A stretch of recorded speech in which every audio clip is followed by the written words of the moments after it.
The ruins alone were impressive enough, but I never dreamed such a treasure lay hidden in the depths of the bounty. It may have been helpful to know this device existed, Your Excellency. My apologies. The gate was a secret I shared with none but my closest advisors. I feared for what might happen should those with ill intentions learn of its existence.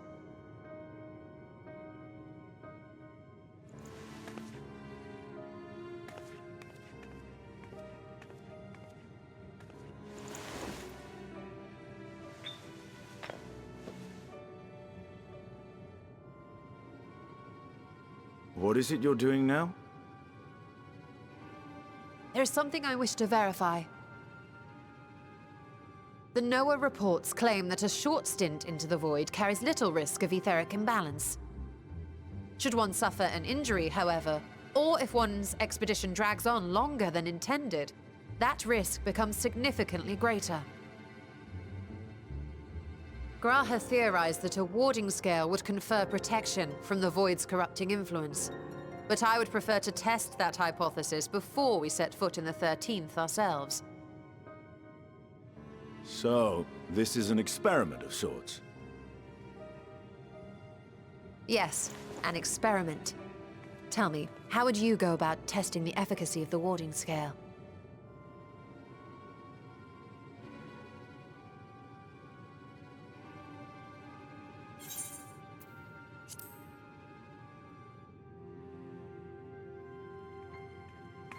Very good. I see you've been paying attention. As Vritra sent his simulacrum, so too shall we rely on a familiar to bear the brunt of any unpleasant consequences.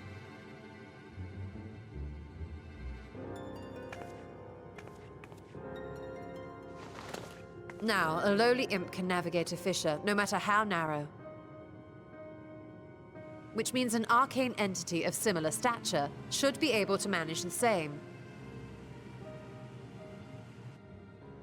I hadn't wanted it to come to this, but no other familiars will do, I'm afraid.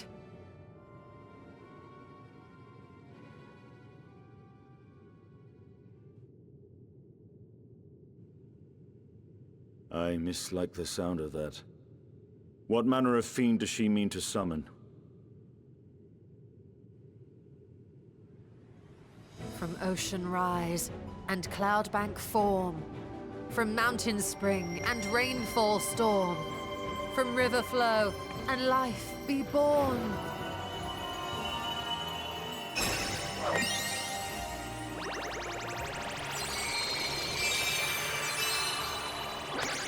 Water, water, froth and foam!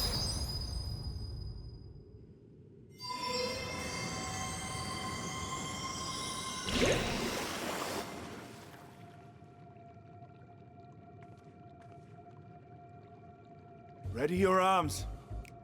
I fear she's been possessed. Oh, come now. That was adorable.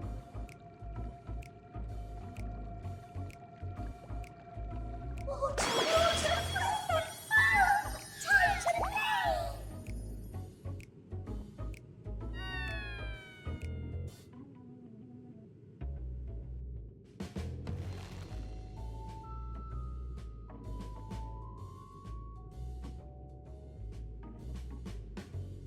Though not my first choice.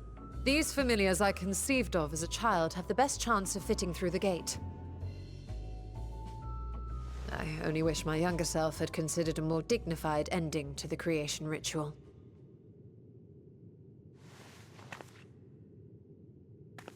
In any case, these two should serve us well.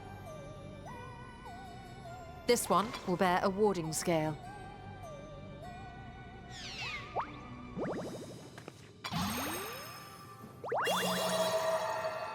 And when they return from the 13th, we can observe how the talisman, or absence thereof, has affected the progress of the Void's corruption. If I could impose upon you to open the gate. Your Excellency? Ah, yes, of course. We should also be wary of void scent slipping through while we conduct our experiment. Estinian, you are to keep Nidana safe from harm. As you say. You had best be on your guard as well.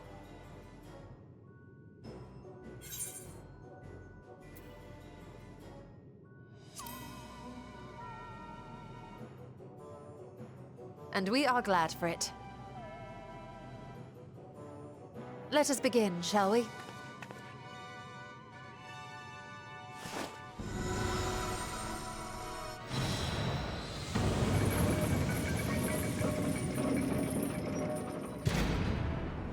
Nixies, into the void.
I think we've waited long enough.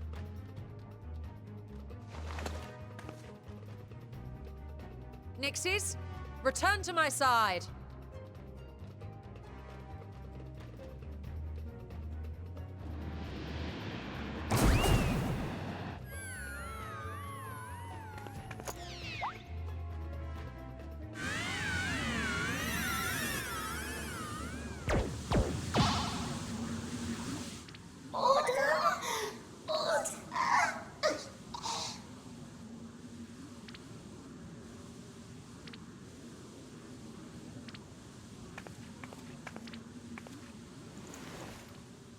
Thank you, little one.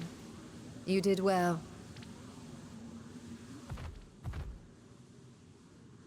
Oh, the poor thing. Its essence has been irrevocably warped.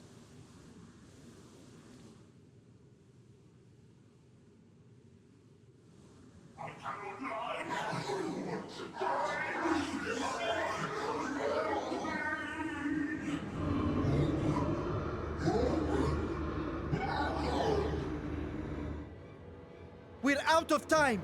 I must reseal the void gate.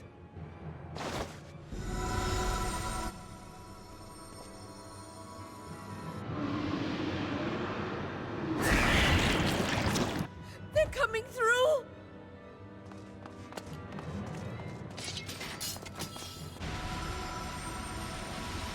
In the name of Alzadal III, I bar this door unto the void!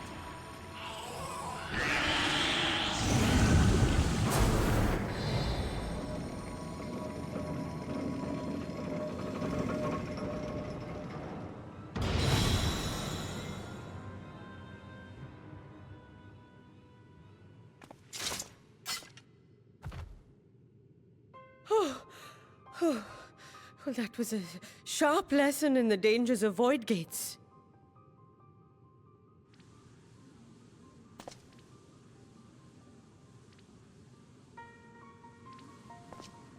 And what of our experiment? I'd say the results speak for themselves.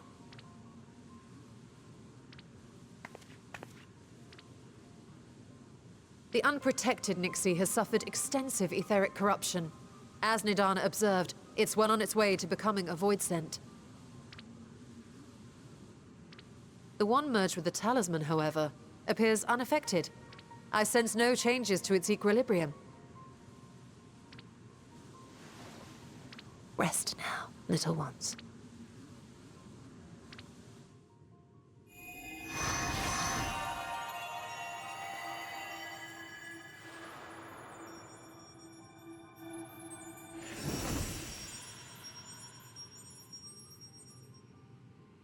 Graha's theory was correct then. So it would seem. But while our second familiar was untouched by void energies, the talisman itself shows signs of degradation. It was, of course, originally designed to shield the soul from primal tempering. It stands to reason that etheric corruption of a different sort would affect it differently. We may need to modify the warding scale's design to account for the 13th's uniquely unstable ether.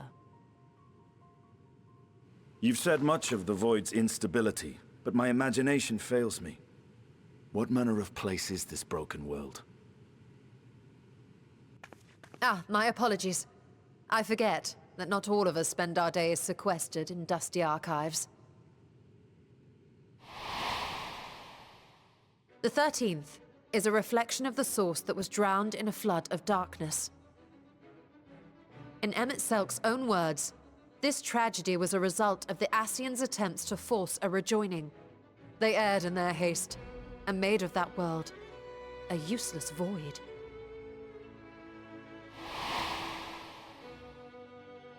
You remember Una Kalhai, the unusual child we met during our troubles with the Warring Triad. He explained the fate of the 13th thus. The champions of that ill-fated world used the stone known as Eorzea to contain the power of primals. But those self-same heroes were gradually corrupted by the Eorzea's bleeding energies, transforming into fiends with an endless hunger for ether. By the time anyone thought to oppose them, Light's strength had grown too feeble, and the balance of the 13th tipped into eternal darkness. And what of your own experience? Will you tell us of what you observed during Noah's expedition?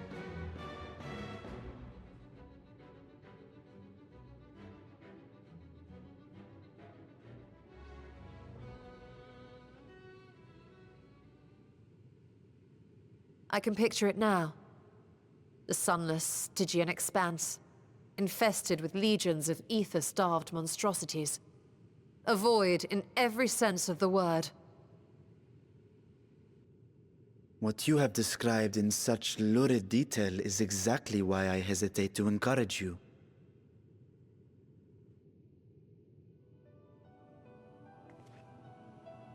Worry not, great Vritra. Our journey into the 13th is but the first leg of a longer voyage. A voyage that shall lead us to other reflections, to new mysteries and discoveries. And I mean to be there every step of the way.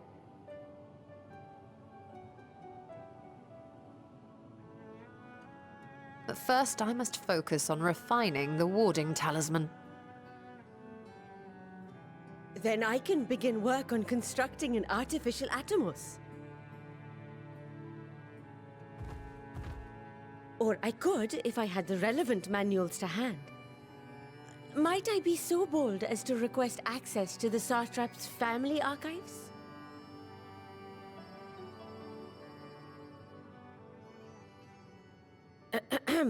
Your Excellency?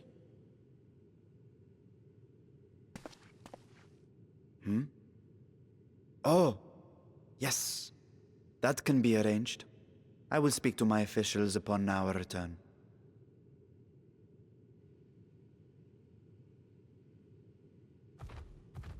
We will see you back in the city then.